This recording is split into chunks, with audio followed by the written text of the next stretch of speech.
Hey, for exercise number 4 in the There Are My Favorites Explorations month, I have what's called my one and only ab exercise. So this is my favorite ab exercise. It is the only ab exercise that I will do. It is a gym lab creation, as I do not do ab exercises and do not believe in doing ab exercises. I do not prescribe ab exercises except to and for a very small subset of the population, and that is for those who, number one, already have a very flat stomach. And when I say flat stomach, that means it's not just flat when you're standing. That means that if those people who suck their stomach in, it's actually concave. Okay, so those people who then also want to build out their abs into a 4-pack, 6-pack, 8-pack, that small subset are the only people that I will recommend and prescribe the traditional types of ab exercises. There's another reason for that, is that most people who want a 6-pack try to do that before they get a flat ab first, and what that entails is you're now building out muscle on top of a protruding stomach, and that just doesn't make sense to me. As you're working on a flat stomach, that is gaining strength. Okay, you will end up being able to gain core strength through training to have a flat stomach. Okay, so that is sort of the prerequisite. So that's the other reason why. Now, I personally don't care to get a 4-pack, 6-pack, 8-pack. So for me, I just focus on, I don't worry about that. And here's the real reason why. The real reason is that every exercise that we do pretty much should be a ab exercise. So if you are holding the if form, so the if posture, that's the ideal form posture that I've spoken about, very easy conceptually. You just need to keep practicing it to make sure that it's automatic, so that it's being done. So whether you're doing an arm exercise or a leg exercise or a butt exercise, you always should be working your abs with the if posture. All right, so today's exercise, the one and only ab exercise, is going to help you create that flat ab, and it's also going to do a whole bunch of other little bonus things, which is probably why, even though I've wanted to show this exercise for years in one scenario or another, I never did. It's just a lot going on.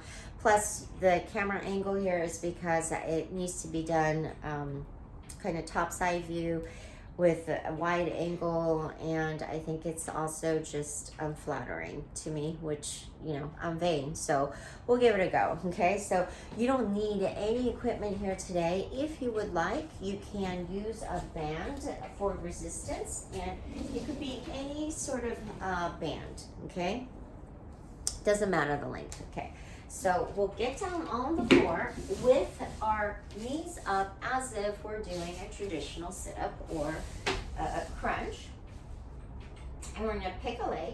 So you're going to extend just one leg, and this is going to be the lead moving leg. Okay, so we'll talk through the leg part first. Okay, so we're going to take that extended leg and move it over to the other side towards the floor. So we want to, of course, engage the abs first by pressing them down to the floor, meaning you've taken out the gap in the lower back and between your lower part of the spine and the floor. Okay, so you should not be able to slide your fingers into your lower back. And then, making sure you've engaged your abs, you're going to take that leg and, with control, take it all the way to the floor. So you'll see that my bent leg just follows and falls to the floor, and you're going to take this leg all the way. So even if you have to sort of point your toes to get it to touch the floor, I'm going to go ahead and tap the floor.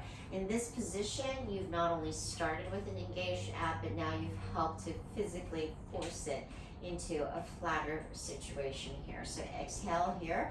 You can inhale on the transition coming up, but now you're going to take it even further. So you're going to have sort of this rocking motion, okay, taking you further, and then you're going to stop that momentum. Now you'll feel the other side of your abs engaged to stop that momentum and change direction.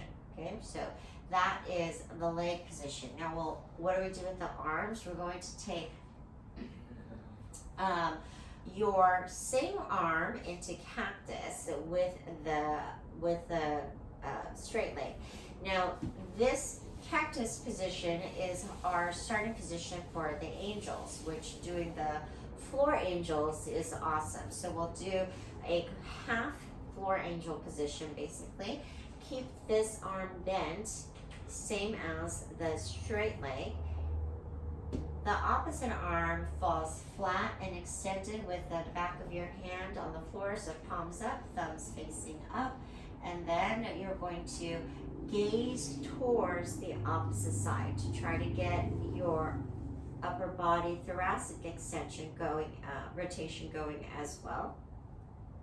While working on your posture, you're also getting a hip stretch here, and you're super engaged throughout. So as this momentum happens here, you'll have sort of a rocking where the other side of the hip lifts up off the floor. So if we're doing it on this side, you'll see that this leg, oh, I'm sorry, we're going this way.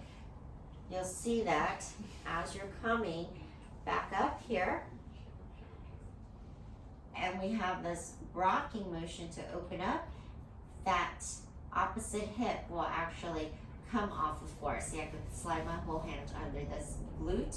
Then that is exactly what you're looking for, because you want to create that momentum of rocking and then stop that momentum and keep going. So exhale here, inhale on the way up during the transition, and then exhale at the end there.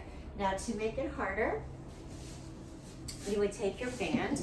Like I said, it doesn't matter which size or length band that you use, and it doesn't have to be, it shouldn't be actually the super strong bands.